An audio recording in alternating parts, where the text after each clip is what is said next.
Good day, everyone. How are y'all doing? Excuse me. Let's see. It is Wednesday, September 1st. Hope things are going well. Hope you're having a nice day. Hope it doesn't rain on everything. Correction. I do want to water my grass, but I don't want to inconvenience any of you guys or my drive home. So, a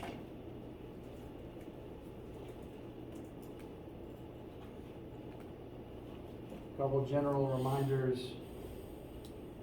the types of stuff that I will probably remind you of far too many times, general announcement type things. Again, we do have lab this week for the introductory data collecting assessment. Do please keep coming to lab. There won't be an in-person lab next week because I am electing for us to not have lecture or lab on Labor Day, so do keep that in mind. There will still be the remote assignment information for that, including the assignment itself will be on Brightspace, but I will also email out the instructions and the document itself relatively soon. It's the type of thing that you guys can work on together. It'll mostly just be practice for the types of lab math that you're going to be doing, all the refreshers on order of operations and fractions and trig. Trig is an important one that's going to be reviewed there. So stay tuned for that. That will be in lieu of coming to lab physically next week. We will resume having proper experiments starting the week of the 13th. And speaking of the 13th, WebAssign should reflect this now. That is now when the homework and quiz are due by. And this should be the case for all of my assignments. It will be due midnight as the 13th ends, so that you will have a lecture on the 13th to come ask me any questions about any trouble you've been having on the assignments. Do please be working on the homework, because the sooner you start it, the easier it is to continue, and the sooner you'll be able to ask me any questions for any difficulties you come across. Similarly, if you have not yet gained access to WebAssign or having issues with that process, please do let me know. I've already had to yell at Cengage a few times recently, and the sooner I start yelling at them, the sooner fixes happen. So please let me know how that is going. I believe that is most of the general announcements. Any, and I do mean any and all, questions, comments, needs, concerns, etc. from you guys? Yes. So on the 13th, no, on the 6th, we're not meeting. What about the rest of the week? We're not meeting, but what? There will be lecture Okay. Wednesday the 8th and Friday the 10th. I have this thing where there's a word in my head that makes complete sense, and it's not the one I say. Thursday almost came out of my mouth, and I had to bite my tongue real hard. So, yes, there will be lecture Wednesday the 8th and Friday the 10th. Any other questions?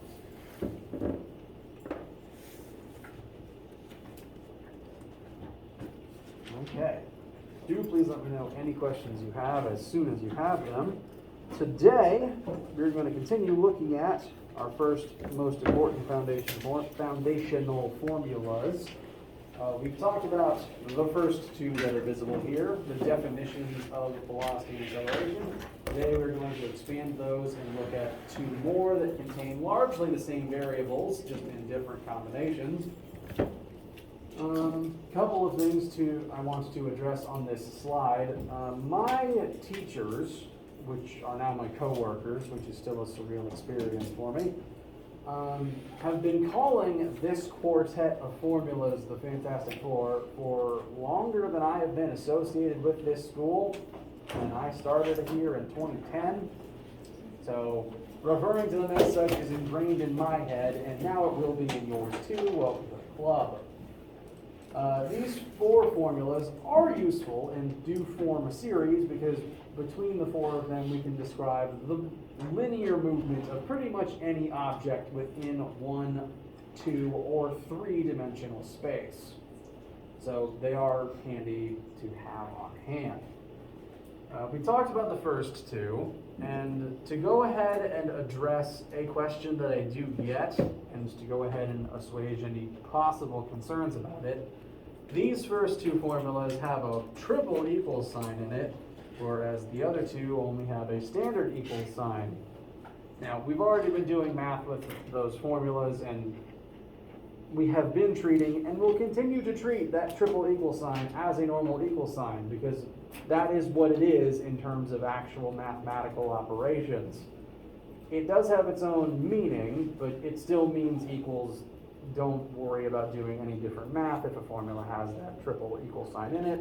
In fact, I have been ignoring it when I rewrite the formulas, and I will continue to do so because it's so unimportant. I keep forgetting about it. I just want to acknowledge it because official materials will keep posting it, and because it does mean something. Whereas in these formulas, the first value is simply numerically equal to the rest of the formula.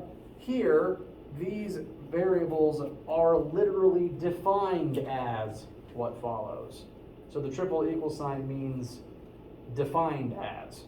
The definition of acceleration is change in velocity over time.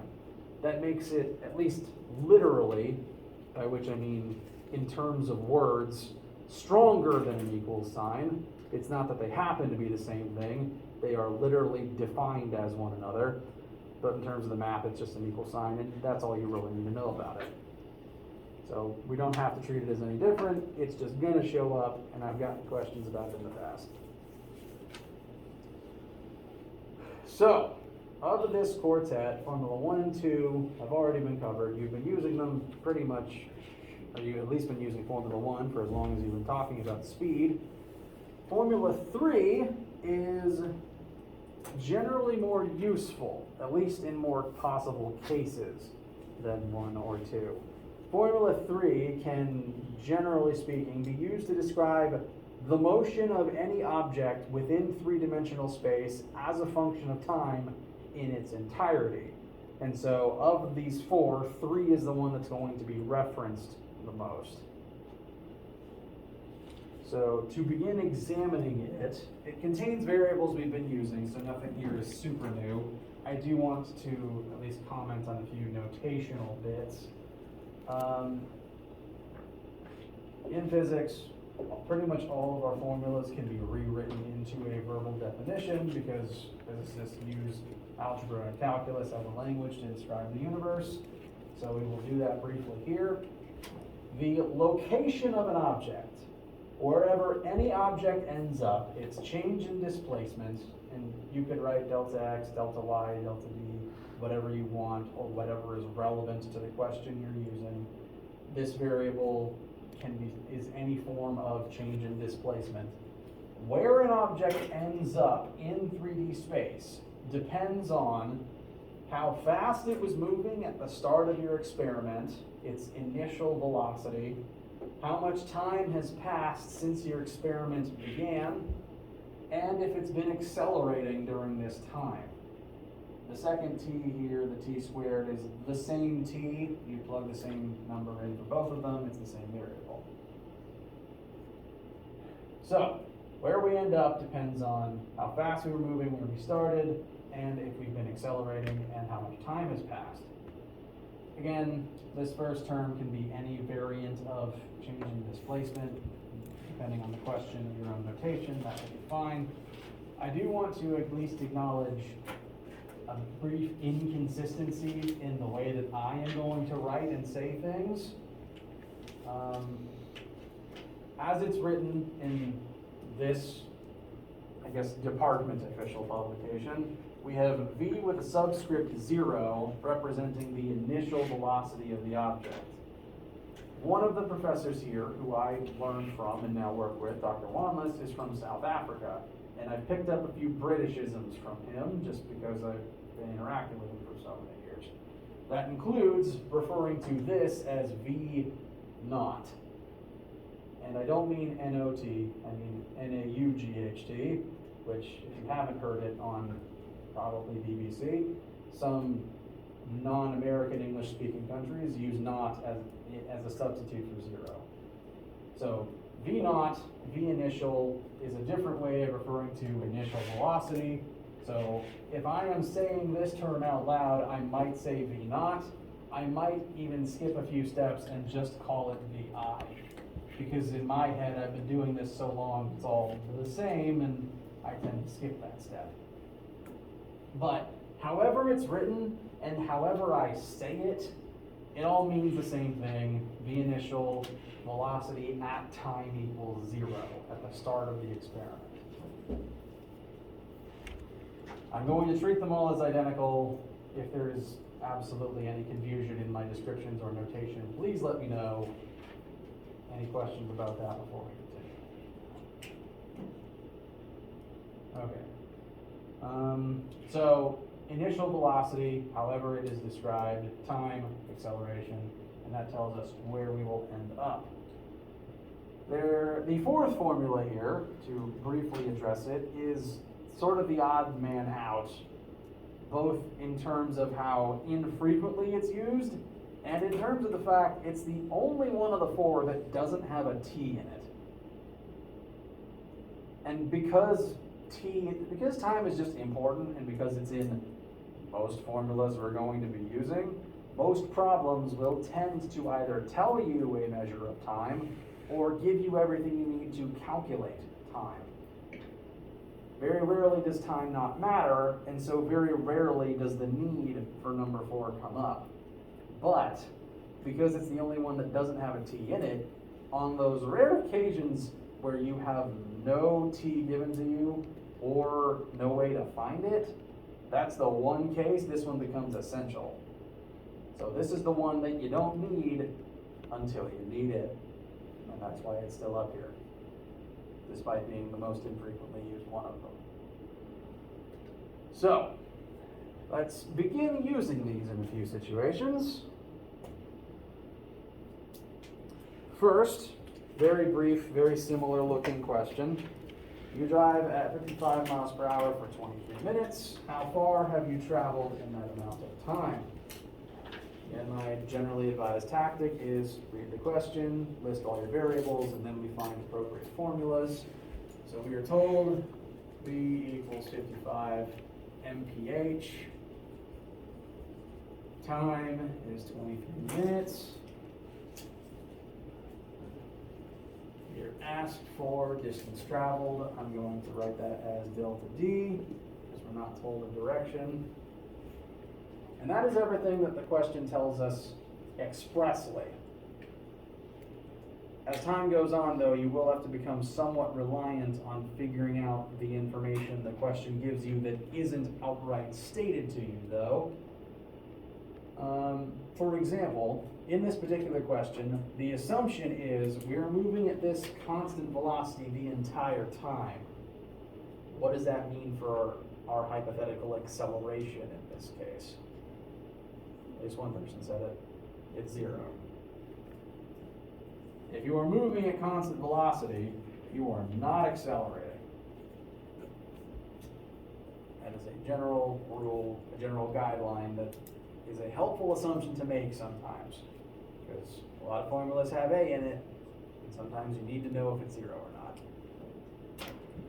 Similarly, if this is our constant velocity the entire time, we can assume this is our initial and our final velocity if the differentiation ends up mattering. So, all of that declared, we have our list of variables. What formula or formulas, plural, can help us get to delta D?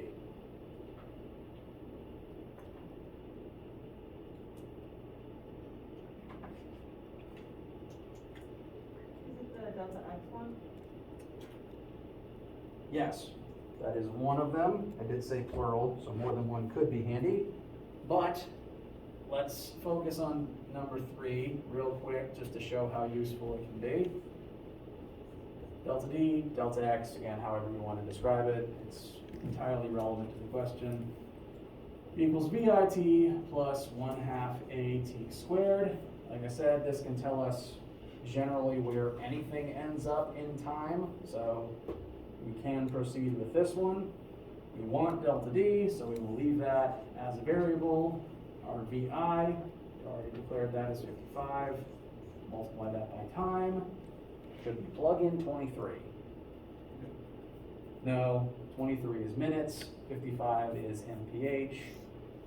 To make that conversion as seamless as possible, I'm just going to write 23 over 60. And then, what's going to happen to this whole thing since we're not accelerating? It's just gone.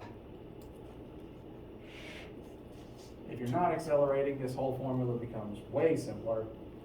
And so our final answer is just going to be 55 times this fraction. That fraction is a little less than 50%, so I'm going to put it around 2021, I think. 20 or 21. I wasn't just stating the year.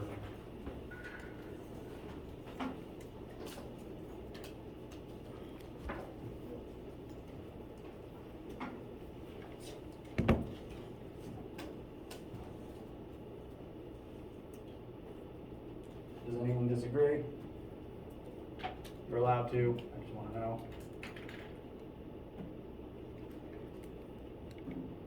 Okay. Now, very straightforward. I just want to acknowledge something about what we did, though. When A equals 0 and this whole term falls away, we are simply left with delta D equals VI times T. Does that seem familiar?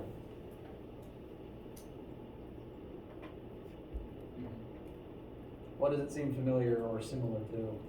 It's the first equation. It's the first equation again. V equals delta D or delta X over T. If you bring the T over, you get change in displacement equals velocity times time. That's just formula 3 with this whole A chunk ripped off. And so formula 3 is the most useful one because it is formula 1, but with an extra contingency tacked on. So, next to this one, wherever you've written it biggest in your notes, put a big ol' asterisk and say that this form can only be used if you are not accelerating. This one only works at constant velocity. As soon as there is an acceleration, this whole term doesn't leave and you can't use the shortened version anymore. So again, 3 is going to come up most often because it represents the biggest number of cases. Questions about that? Yes. Can we use the third equation to figure out acceleration, or is that going to be completely different? Because there's an A in it. Yes. So You can solve this for A, absolutely. Mhm. So that would look something like delta X minus VIT divided by T whole thing times 2. So you can do that. It won't tell you exactly the same information as Formula 2. So Formula 3 is only an expansion of the first one, not of the second one. But you can absolutely still solve it for only. We're going to be rearranging every single formula that we ever learned in this class in every conceivable way to solve for any given part of it. So if you're rusty on algebra, we're going to be practicing it a lot.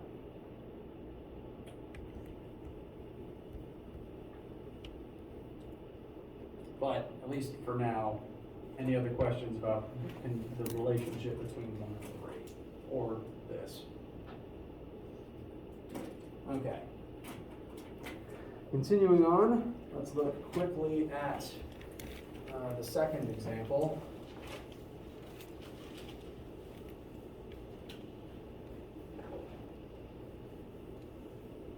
You drop a stationary object that begins accelerating down at the acceleration of gravity, 9.8 meters per second squared. We are asked to find, after a time of 3 seconds, how fast it is moving and how far it has traveled. So things we are definitively told include acceleration, 9.8 meters per second squared. At least on Earth, most objects are going to fall downwards, and there's a number of ways you can indicate that.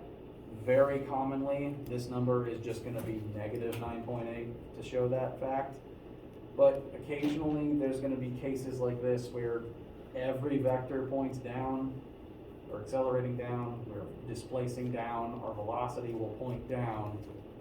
And in that case, the negative kind of becomes superfluous because it's just going to start canceling itself out. So in cases where everything points in the same direction, you could, instead of writing it as negative 9.8, just keep it positive but downward. Either way you want to indicate that is fine. Just be consistent about it within a single question. So we're given this number. We're also told to find two things after 3 seconds have passed. So we use 3 seconds as t. We are asked how fast is it moving at the end of this experiment after the 3 seconds. So we need to find VF. And we are asked how far has it fallen. That's going to be delta D. You could also call it delta Y if we wanted to. Now, again, sometimes we're going to have to infer some numbers. If you're just scanning this for a number, only two, actual integer values are here. What number do we pull out of this for initial velocity? 0. We're told it began as a stationary, I'm just going to assume it's a rock, because that's one syllable shorter than object. We are told the rock is stationary. That translates to 0 meters per second. So, that is everything we know and everything that we want. Now, to find the things that we want.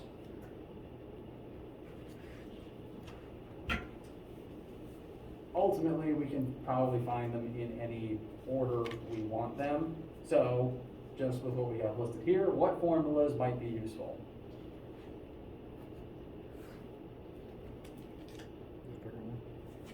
Okay, we can start with the third one. I have been saying all day that it's very useful and will be the most often used, so let's just start there. Honestly, when in doubt, when working a question, writing this formula isn't a bad call, because it will come up a lot.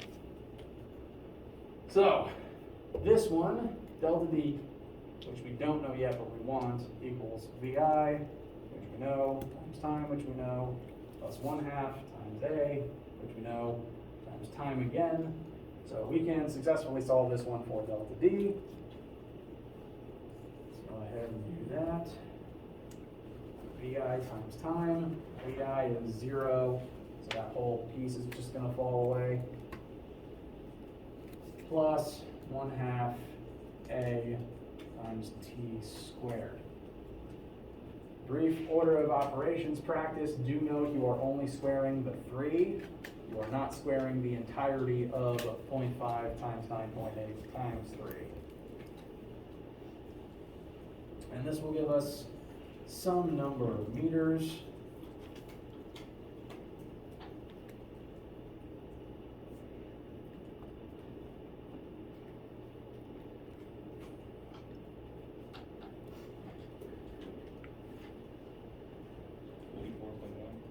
Very good.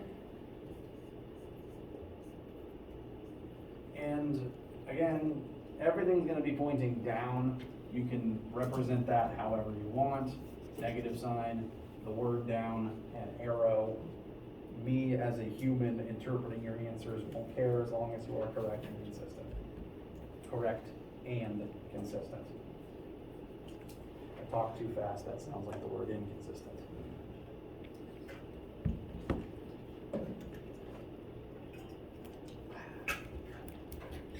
All right, so we've got delta D now. So that's not unknown anymore.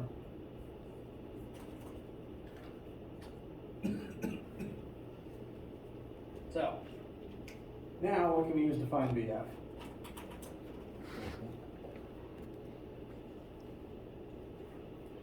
Second equation. Second equation's a good option. We got A equals delta V over delta T. We do know A, and delta V can be rewritten as VF minus V initial. We know V initial is 0, and T is still 3 seconds. And that will give us a number that should be just shy of 30. Do correct me if I'm wrong. It is worth noting, Formula 4 would work for this, but only after we'd already found delta V.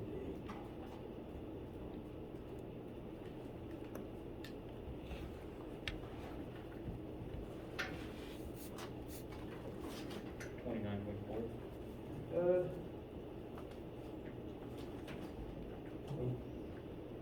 Just for a second. All right. Now, between these two examples, there's a couple of things about acceleration I would like to note. The first being,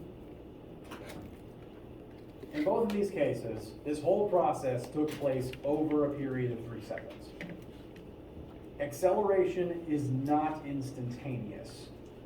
When you turn on a car, hit the gas, and you're trying to speed up from, car commercials always say 0 to 60, that takes a number of seconds to do, even pedal to the metal.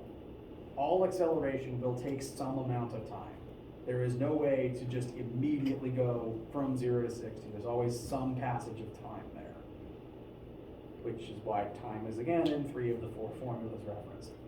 And even though there isn't a T in 4 as it's written, at least 2 of the variables present in Formula 4 have a time factored into them somehow, because there's meters per second, meters per second squared.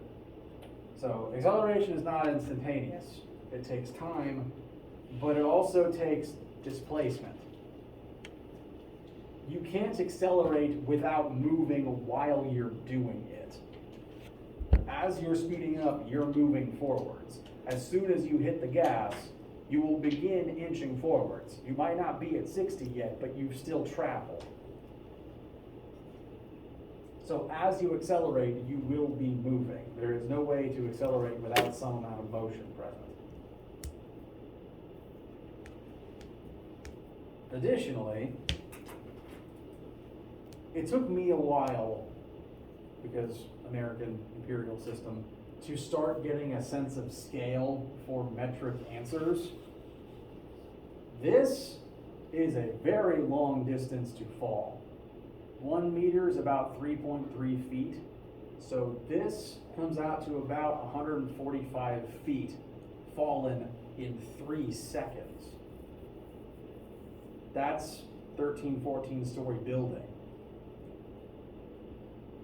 3 seconds is a long time to fall. If you drop something from approximately your own height, it's not even in the air for a full second. And the way that acceleration works, because the t multiplied by acceleration is squared, the longer you accelerate, the exponentially further you're gonna go. Hypothetically, how would this number have changed if we put in 2 seconds instead? What would that number have been?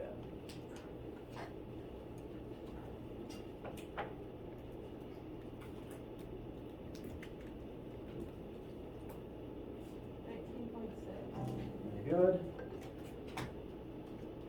And then, further hypothetically, what would it be at 4 seconds?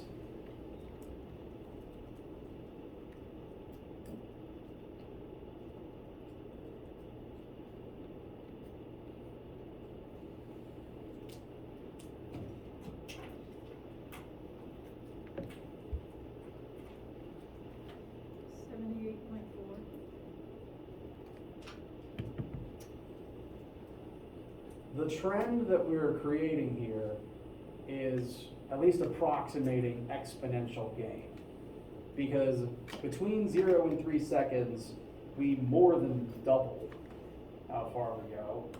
And then we go up by nearly a factor of 2 again. But the actual numerical difference here is about 20. Numerical difference here is like 30 to 40. So every single second, the number of meters traveled increases. And if you keep it up, that is going to form an exponential curve. So the longer you accelerate, the further and further you will eventually go. This will become relevant when we start looking at graphical representations of this information.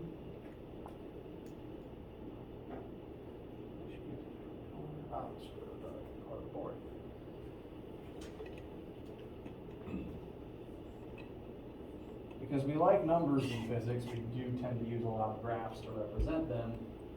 And occasionally, we're going to start comparing acceleration versus time graphs to velocity versus time graphs to displacement versus time graphs. So if an object is constantly accelerating, the A over T graph would look, well, it would be flatter, actually. I am not an artist. The A versus T graph would be a flat line representing a constant number. But if acceleration is constant, that means velocity has to constantly change. It has to literally, if you're accelerating, your velocity changes. But as we just discovered, the displacement will increase exponentially, whereas velocity will increase linearly.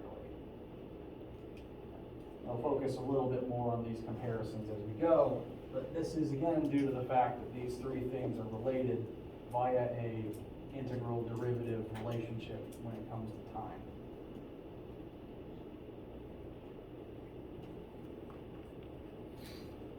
Any questions about anything? Okay, it's noon, so now's a good time for a quick break. Maybe get more water in here.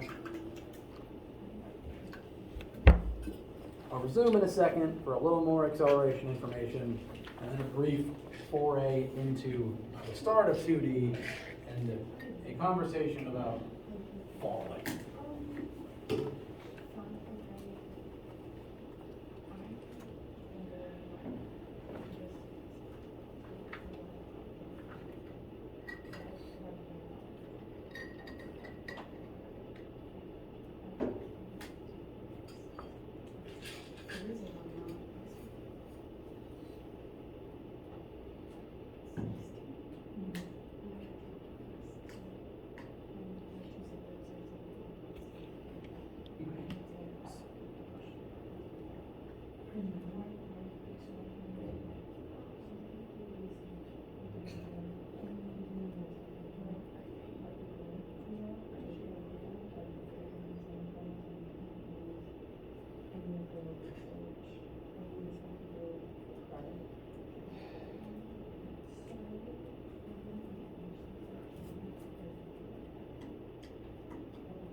if basically acceleration was increasing over a period of time, does that mean velocity will remain constant?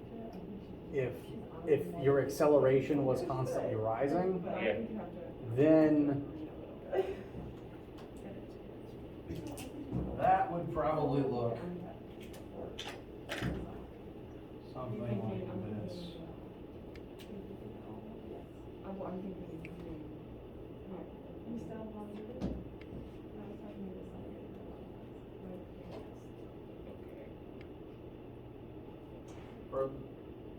This is the reason why we're going to assume constant acceleration for most of this class, because as soon as acceleration isn't constant, everything gets harder. How displacement is like constant most of the time? Well, sorry, I was not meaning to represent constant, I was meaning to represent changes really fast. This is a linear increase, this is an exponential increase, and then I would say that this would probably increase by like a third rather than square. So distance would increase even more exponentially than it already was. And this is assuming constant linear increase of acceleration. Again, brief footnote, acceleration is going to be either a constant number or constantly zero for every case in this class. Because this hurts everyone's brain. We don't like it. You gotta start doing differential equations for that one, which is not what I'm paid to teach you. Good question though. Is there the scenario where velocity is going to remain constant? Yes, when acceleration is zero. Okay. And how does it look like a graph if acceleration is zero? Good question. If acceleration is zero, then that graph would be basically blank. As long as you're not accelerating, your velocity would be constant. That could imply a constant non-zero number. It could imply constantly zero.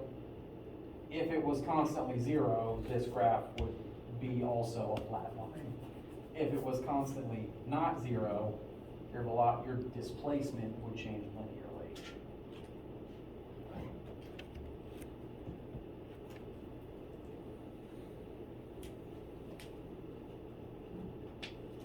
Does that answer the question? Yes, sir. Any other questions?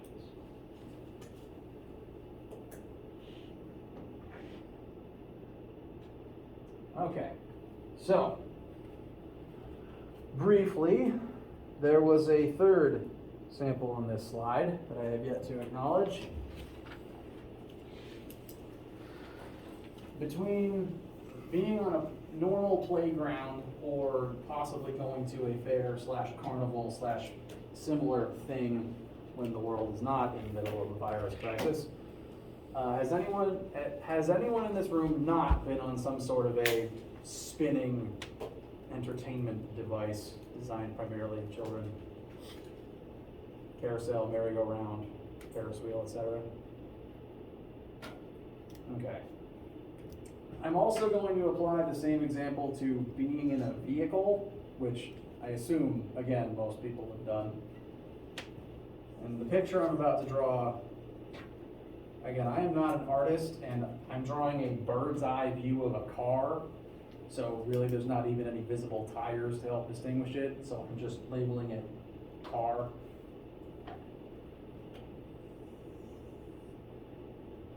Car driving forwards at 20 miles per hour. This is a bird looking down, so the car is driving forwards. It's not driving up. Sorry. And we will be engaging in a left-hand turn. So the same principle will apply to turning a car as you would get on a carousel. If you are in any of these situations and you are moving at a constant rate, so the carousel is constantly spinning, or your car, you've got the gas held at the same place, or you've got cruise control on, and you're not hitting the brakes, would your speed be changing throughout that process? No. Notice I said speed.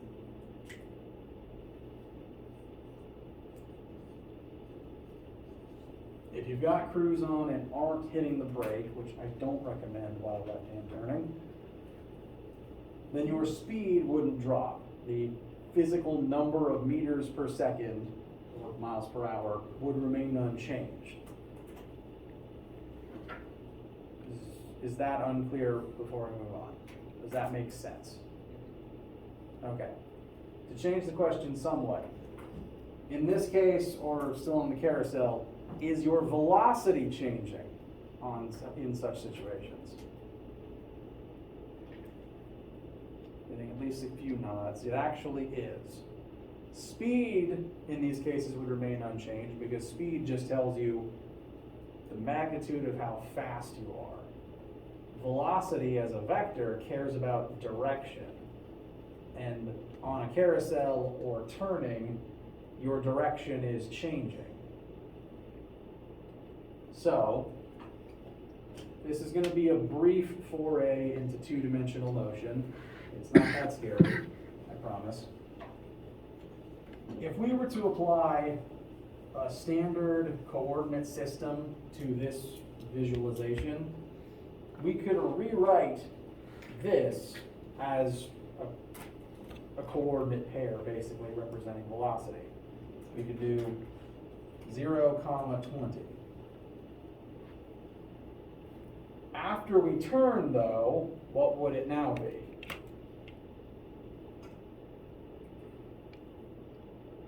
20, 0.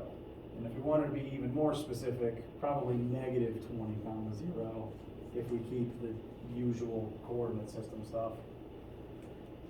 So, our x velocity changed from 0 to negative 20. Our y velocity changed from 20 to 0.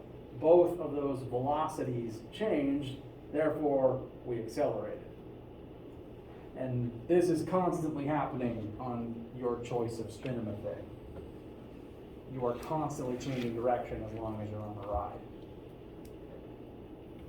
Therefore, you are constantly accelerating. And you have felt this. This is probably talking a little bit about stuff from this week, but I know I, at the very least, have shown you this formula once. You probably heard it spoken out loud several times. Force equals mass times acceleration. When in a turning car, as soon as you turn the wheel, you tend to feel something happen, right? Normally there is some sort of a force kind of pulling. At times it kind of feels like you're being pulled in two different directions. Your upper body might move away from the turn, but your lower body stays with the car. That force applied to your mass causes the acceleration that makes you turn. So you have felt this happening. Every time you turn, even if your speedometer is constant, you are accelerating. That is an important thing to note about the definition of acceleration, because changing direction is accelerating. And it's important to note about two-dimensional motion, which we're going to dive further into on Friday. Questions about that?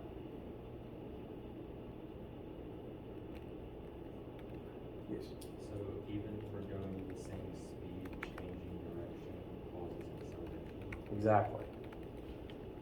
In this exact process, like, total magnitude of speed remains the same, but when you look at it in terms of directions and axes, each axis underwent a change as the energy transferred from being y to x.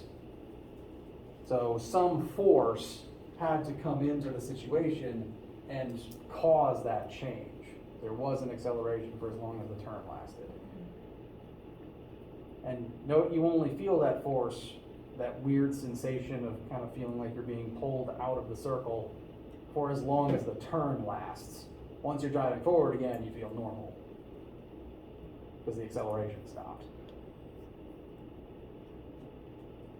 Does that answer the question? Anything else? Okay. We will wrap up shortly. I do want to go ahead and address I don't even know what to call it exactly. Address a fact about gravity before we continue, because as we start doing two-dimensional motion, we are also going to start doing more examples that involve falling and gravity. Because a very classic example to use for two-dimensional motion is projectile motion, moving forwards and up and down at the same time. And before we do those, again, I want to address something about gravity. Humans have known that objects fall since as long as we've been on this planet. Whether or not we had a name for it, we were aware that this happened. Now, when we refer to gravity in physics, gravity is defined as a force. It is the force that the mass of the planet exerts on the mass of everything else on the planet, or even near the planet, because gravity does still exist in space, that's worth noting. So gravity is a force. That force acts on objects with mass. And again, force on mass results in acceleration. So the weight of an object is the force of gravity acting on it. And every different object will have a different weight based on its mass. There's the old experiment of drop an egg and a bowling ball and egg at the same time, and they will both fall at the same rate even though they have radically different weights. So weight is the force of gravity, but that force, the different force on different masses, always 99% of the time results in the same acceleration. On Earth's surface, barring cases of extreme air resistance, every object is going to constantly descend at the same rate. So this number will show up a lot. You don't technically have to memorize it, but you're gonna anyway, not because I told you to, but because we're going to use it probably once a day for the whole semester. So, again, 99% of the time, all objects will fall accelerating at this rate. Gravity is a force, but it's a force that induces the state of free fall wherein you constantly accelerate at 9.8 meters per second squared towards the ground. So this number will be the same for all objects, but they'll have different weights that result in this same acceleration. The one time, the main case, where this won't be true is whenever the object has a tiny amount of mass, but a relatively large amount of surface area to catch the breeze. That's the only time this doesn't happen. And we're never going to do any math about that because wind resistance is a pain and a half to calculate. So you guys don't need to do it. So like I said earlier, we're always going to assume a constant acceleration. We will also assume negligible air resistance and that all objects in free fall will descend at this rate. Terminal velocity won't come up either. So, again, we're going to start doing more with this and more with two-dimensional motion, starting Friday. Any questions about anything before we break for today? Okay. If you do have any, please do ask them at any time, even by email. You can go ahead and pack up and go. Do not let my talking stop you. Be working on WebAssign homework. Again, if you can't access it yet, please let me know. I can yell at WebAssign on your behalf. Don't do the quiz yet though. That should always come after the homework. Homework is due midnight of the 13th. Have a nice day, stay safe. Come to lab, don't get rained on, stay hydrated. Always slow down and indicate your turns. Have a nice day.